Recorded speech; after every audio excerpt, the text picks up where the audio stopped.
रजा मजदा दीजिए। वालेकुम सलाम व बरकातहू।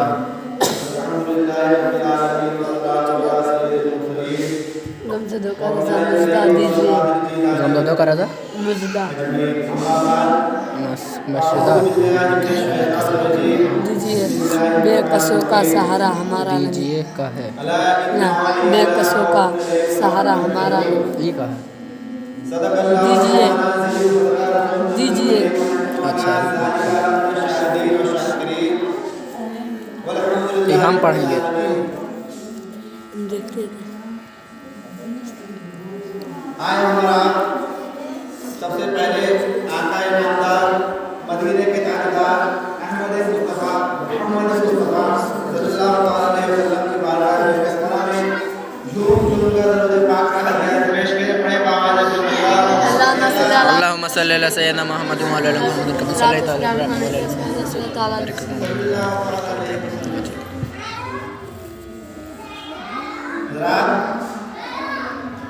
आज की महफिल जो निकाल की गई है शान मौके आज़म की नाम आए हमारा सबसे पहले उस अशार मौके पाक के नाम सुनाता हूँ। सुने बाबा भर दो हमारी खाली झोली या गौसे आज़म जीलानी, भर दो हमारी खाली झोली या गौसे आज़म जीलानी, तेरे दर के हम हैं वो भिखारी या गौसे आज़म जीलानी, तेरे दर के हम हैं भिखारी या गौसे आज़म जीलानी। हो जाए हम पर जर्रा नवासी, हो जाए हम पर जर्रा नवासी या गौसे आज़म जीलानी, करते रहे हम तेरी गुलामी या गौसे आज़म जीलानी। बेइज्जती कहकर मुर्दों को किया जिंदा, तुम बेइज्जती कहकर मुर्दों को किया जिंदा, तुझ पे है बेशक फजलो करम, तुझ पर है बेशक फजले इलाही या गौसे आज़म जीलानी। हुक्म ये तेरे गर्दन झुकी, हुक्म पे तेरी गर्दन झुकी, सब वलियों की बेशक हुक्म पे तेरी गर्दन झुकी, हुक्म पे तेरी गर्दन झुकी, सबकी वलियों की बेशक शान है तेरी निराली या गौसे आज़म जीलानी। सुभान अल्लाह। निराली या गौसे आज़म जीलानी। पाबंद शरीयत बन जाए, पाबंद शरीयत बन जाए और दीन की खिदमत कर पाए, पाबंद शरीयत बन जाए और दीन की खिदमत कर जाए, कर दे हम सब पर निगाह करम या गौसे आज़म जीलानी। हज़रात औलिया कराम तो बहुत सारे आए और ता क़यामत तक औलिया कराम का नूरानी सिलसिला जारी रहेगा, लेकिन जमात औलिया में जो मर्तबा हमारे गौसे पाक रज़ियल्लाहु अन्हु मिला क्या है? मुजदा वो शाने मज़दा विलायत दीजिए। या वली को ये है नहीं मिली। बेकसों का, हज़रात मोहतरम ये है बेकसों का रजा। हुजूर गौसे पाक का नाम सैयद अब्दुल कादिर जिलानी है, कुन्नियत अबू मोहम्मद, रहने वाले गिलान के एक शहर जिलान के हैं। विलादत एकम रमजान 470 हिजरी को हुई और विसाल रबीउल आखिर 11 तारीख को हुई। उनके वालिद बुजुर्गवार का नाम सैयद अबू सालेह मूसा जंगी दस्त, मूसा वालिदा का नाम उम्मुल खैर फातिमा सानी। हज़रत गौसे पाक के वालिद बुजुर्गवार वली अल्लाह वली कामिल गुजरे। एक मर्तबा का वाक़या है कि हज़रत अबू सालेह रमजान के महीने में सफर का इरादा किए, कहीं जा रहे थे, दरियाए दज्जाला पार कर रहे थे कि दरिया से एक सेब बहता हुआ उनके पास आ गया, तो हजरत ने वो सेब को उठा लिया और उसी से अफ्तार किया। मेरे दोस्तों, जो ही वो अबे ये रबड़ अबू सालेह ने खा लिया तो उनके अंदर दीजिए ये कैफियत जागी कि मैंने ये सेब को खा लिया। दीजिए खुदा जाने है ये बेकसों सेब का सहारा। इसका मालिक कौन हमारा है। ये याद अंदर से उनके कैफियत जागी कि मैंने तो ये सेब को बगैर इजाजत खा ली। लेकिन ये सेब कल क़यामत के दिन हमारे गुनाहों का सबब नहीं बन जाए, इसीलिए गुनाह की माफ़ी के लिए हज़रत अबू सालेह मूसा दोस्त ने अपने सेब के मालिक को खोजने की तरफ ख्वाहिश की। हज़रत अबू सालेह ने सोचा कि ये सेब दरिया से बहता हुआ आया है, क्यों ना मैं इस दरिया के किनारे किनारे चलूं तो ये सेब के मालिक तक पहुंच जाऊंगा। तो हजरत ने दरिया के किनारे किनारे चलना शुरू कर दिया। कुछ चलते गए कुछ दूर जाने के बाद हजरत को एक आलीशान बाग नजर आया और उसमें एक सेब का दरख्त जो बाग के किनारे था और उसकी कुछ शाखें नदी में झुकी हुई थी।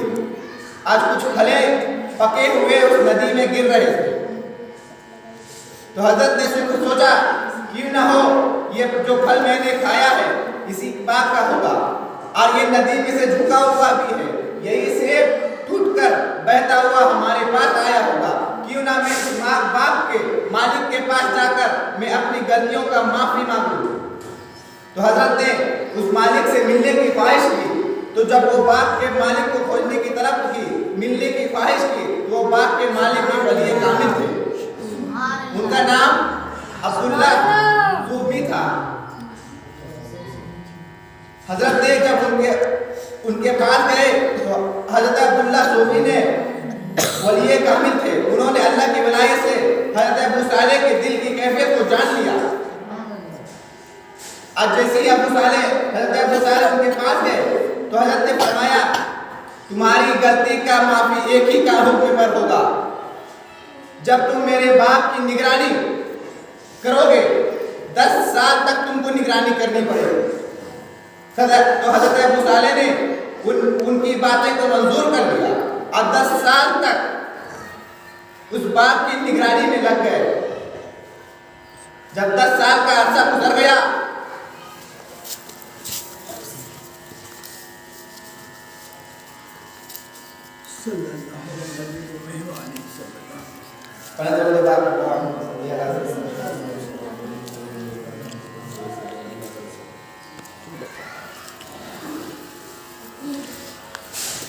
जब 10 साल का तवील अरसा गुजर गया तो हजरत अबू सालेह ने मालिक के बाग वाले मालिक के पास गए और अर्ज किया क्या मेरे गलती की माफी हो गई, मैंने आपकी बातों को पूरा कर दिया। तो हजरत अब्दुल्ला सूफी ने फरमाया नहीं, एक शर्त आप पूरी करोगे तब तुम्हारी माफी हो जाएगी। तो हजरत ने फरमाया बोलिए क्या शर्त है। तो हजरत अब्दुल्ला सूफी ने कहा कि तुमको मेरी बेटी से निकाह करनी पड़ेगी और मेरी बेटी के अंदर 5 ऐब है, उस ऐबदार लड़की से तुम्हें निकाह करना पड़ेगा। तो हजरत अबू सालेह ने सोचा एक तरफ सेब की माफी, एक तरफ पूरी जिंदगी जिसके साथ हमें अपनी जिंदगी गुजारनी है, जो ऐबदार है, जो अपाहिज है, उसके साथ पूरी जिंदगी गुजारनी है। हजरत अबू सालेह सोच में पड़ गए। सोचने के कुछ देर सोचा कि सेब की माफी कल क़यामत के दिन जब ये सेब में माफी नहीं कराऊंगा तो कल अल्लाह के बारगाह में मैं अपने किस मुंह से अल्लाह के पास जाऊंगा। और एक तरफ पूरी जिंदगी है जो एक औरत ने अपाहिज लड़की के साथ गुजारनी है। जिंदगी तो कुछ साल की है, कुछ दिन की है, क्यों ना मैं इस और लड़की से शादी कर लूं, इस अपाहिज लड़की से शादी कर लूं, आज कल क़यामत के दिन अल्लाह के सामने मुंह दिखलाने के लायक होगा। तो हजरत अबू सालेह ने कहा आपकी शर्त मुझे मंजूर है। तो हजरत अब्दुल्ला ने वो उनकी गलतियों को माफ कर दिया। जब निकाह हो गया, जब हजरत अबू सालेह एक कमरे में गए, अपने शरीक हयात के पास गए तो कमरे में क्या देखते हैं, एक हसीनो जमील औरत जो खूबसूरती की पैकर थी। हजरत अबू सालेह ने सोचा कि कहीं मैं गलती से किसी और औरत के कमरे में क्यों नहीं आ गया। वो फौरन बाहर निकले हज़रत अब्दुल्ला के पास गए। अब बोला आपने मेरे एक गुनाह में और मुब्तला कर दिया। तो हज़रत अब्दुल्ला ने कहा कैसे? तब उस हज़रत अबू सालेह ने कहा कि मैंने गैर महरम, आपने मुझे गैर महरम के कमरे में भेज दिया। तो हज़रत अब्दुल्ला ने कहा नहीं, जिस कमरे में तुम गए हो वही तुम्हारी शरीक हयात है। हज़रत अबू सालेह ने कहा नहीं, मैं आपने कहा था कि आपके बेटे के अंदर 5 ऐब है। वो लड़की जो खूबसूरत व जमील है लेकिन वो बहुत ही खूबसूरत है। आपने कहा मेरी बेटी खूबसूरत नहीं अपाहिज है, तो ऐसा कैसे हो सकता है? वो मेरी आप शरीक हयात कैसे हो सकती है? हज़रत अब्दुल्ला सुन्नी ने कहा अबू सालेह वही तुम्हारी शरीक हयात है। मेरी बेटी इसलिए ऐबदार थी कि उसने कभी किसी गैर मरहम को नहीं देखा, उसने कभी गैर बातें को नहीं सुना, उसने कभी बदकलामी नहीं की, उसने कभी गलत काम की तरफ हाथ नहीं बढ़ाया, उसने कभी गलत काम की तरफ कदम नहीं बढ़ाए। मेरे दोस्तों, हज़रत अबू सालेह ने जब ये बात सुनी तो अपने शरीक हयात के पास गए। मेरे दोस्तों, वो जो औरत थी वली कामिल की बेटी भी थी, वली कामिल की शरीक हयात भी बनी। और मेरे दोस्तों, उन्हीं से हमारे गौसे पाक गौसे पाक हुए। हज़रत मुहतरम बुजुर्गान दीन का यही कहना भी है कि हज़रत गौसे पाक वली कामिल बुजुर्ग भी थे। जब उनकी विलादत हुई तो रमज़ान शरीफ का महीना था, तो उन्होंने सहरी के वक्त से अपनी माँ का दूध नहीं पिया और वही अफ्तार का वक्त आता था तो उन्होंने दूध पिया। मेरे दोस्तों, ये भी हज़रत गौसे पाक की एक करामत है। हज़रत गौसे पाक से लोगों ने कहा कि आपको आपकी विलायत का खबर कब हुई? आपको आपकी विलायत का खबर कब हुई? तो हज़रत गौसे पाक ने फरमाया, मैं जब 10 वर्ष का था तो मैं अपने मकतब जाता था पढ़ने के लिए, तो रास्ते में क्या देखता था कि मेरे पीछे पीछे फरिश्ते चले आ रहे हैं, मेरे पीछे पीछे फरिश्ते चले आ रहे हैं। जब मैं मकतब पहुंच जाता था तो फरिश्तों को कहते हुए सुनता था कि उठो, जगह को खाली करो, अब्दुल कादिर जिलानी आए हैं। तो ये बात जो फरिश्ते कहते थे तो सारे लोग वहां पे सुनते थे। मेरे दोस्तों, जब अब्दुल कादिर जिलानी हमारे गौसे पाक ने 7 साल की उम्र में हाफिज़ कुरान बने, 7 साल की उम्र में कुरान की मुकम्मल हिफ्ज़ की और उसके बाद आगे की तालीम हासिल करने के लिए बगदाद शरीफ आने की ख्वाहिश तलब अपने वालिदा के पास तलब पेश की। वालिदा माता, मैं आगे की पढ़ाई हासिल करने के लिए बगदाद जाना चाहता हूँ। तो हज़रत गौसे पाक की वालिदा ने फौरन कहा, तुम्हारे वालिद बुजुर्गवार का मेरे पास 80 दिनार है, जो 40 दिनार तुम्हारे बड़े भाई का है, 40 दिनार तुम्हारा है। तो हज़रत अब्दुल कादिर जिलानी की वालिदा ने उनकी गठरी में 40 दिनार को सिल दिया और सिलने के बाद उनको रुखसत करने के लिए दरवाजे तक आए और मेरे प्यारे बेटे, एक बात का ख्याल रखना, जब तुम बड़ी से बड़ी मुसीबत में रहो, बड़ी से बड़ी मुश्किल में रहो, किसी भी हालत में रहो, लेकिन झूठ नहीं बोलना। ये बोलकर हज़रत गौसे पाक को रुखसत कर देते हैं।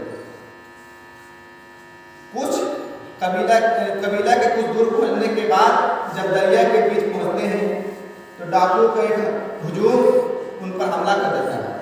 सारे लोगों का साजो सामान डाकू लूट लेते हैं। एक डाकू गौसे पाक के पास आता है और कहता है, ये बच्चे तुम्हारे पास क्या है? तो हज़रत गौसे पाक ने कहा कि मेरे पास 40 दिनार है। वो डाकू सोचता है ये बच्चा मजाक कर रहा है, इसके पास 40 दिनार कहाँ से आएगा? वो डाकू वापस चला जाता है।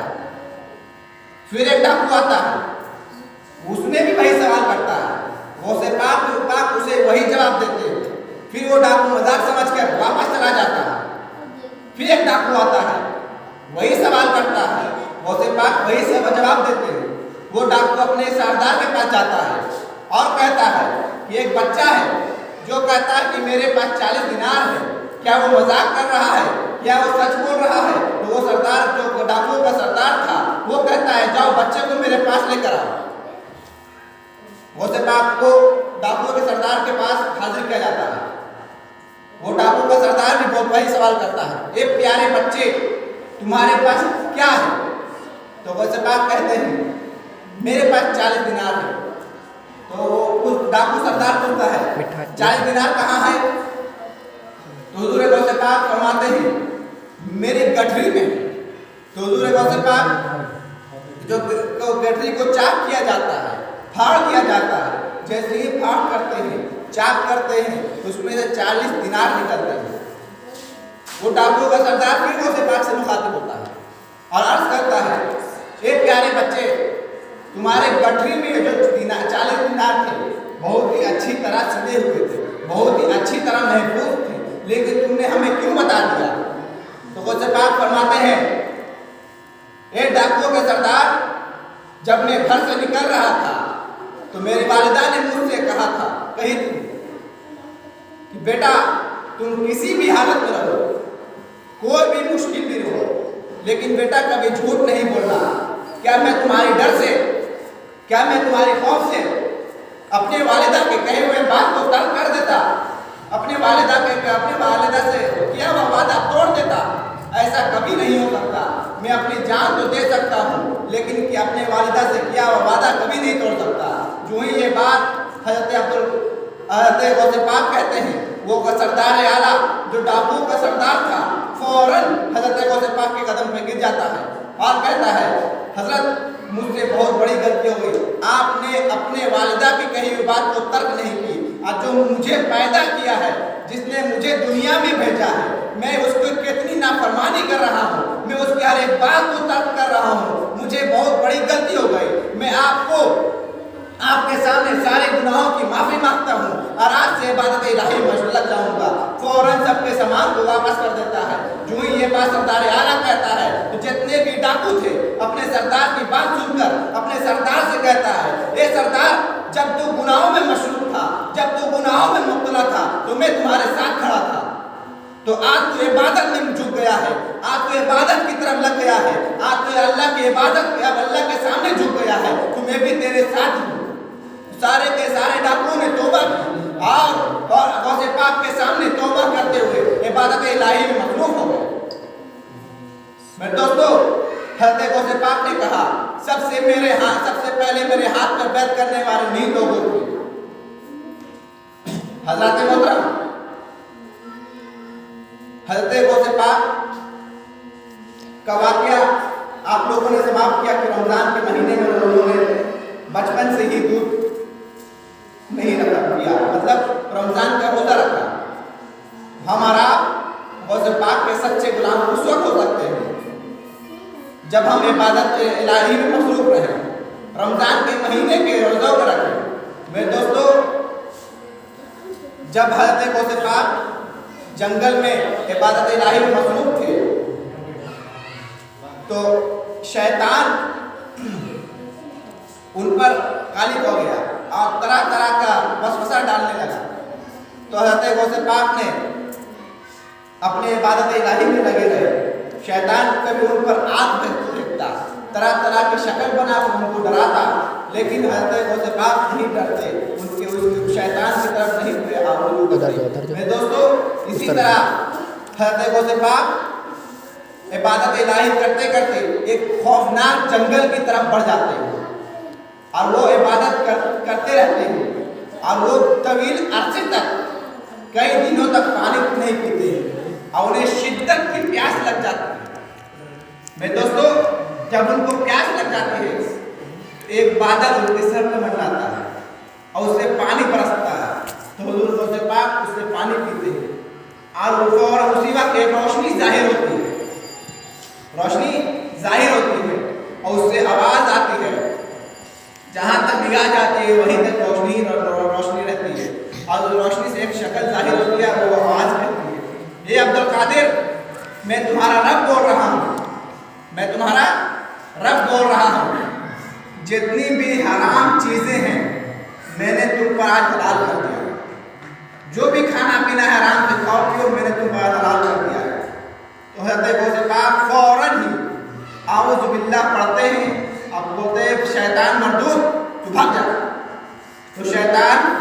बादल और रोशनी वहाँ पर मंडरा रही थी तो फौरन ही धुएं की तरह गायब हो जाती है। फिर आवाज़ एक आती है, ए अब्दुल कादिर, तूने मुझे कैसे पहचान लिया कि मैं शैतान बोल रहा हूँ? इसी मैदान में, इसी जंगल में मैंने 70 औलियाए कराम को अपने फरेब से भटकाया है, लेकिन तुझे तेरे इल्म ने बचा लिया। हज़रत गौसे पाक कहते हैं, ऐ शैतान मरदूद, मुझे मेरे इल्म ने नहीं, मुझे मेरे रब ने बचाया है। हज़रात, आज के दौर में इन्हीं चंद बातों के साथ मेरा खुदावंद कुद्दूस की बारगाह में दुआ करता हूँ कि गौसे पाक की खिदमत की हम गुलामों पर मौका दे। इन्हीं चंद बातों में अपने छोटे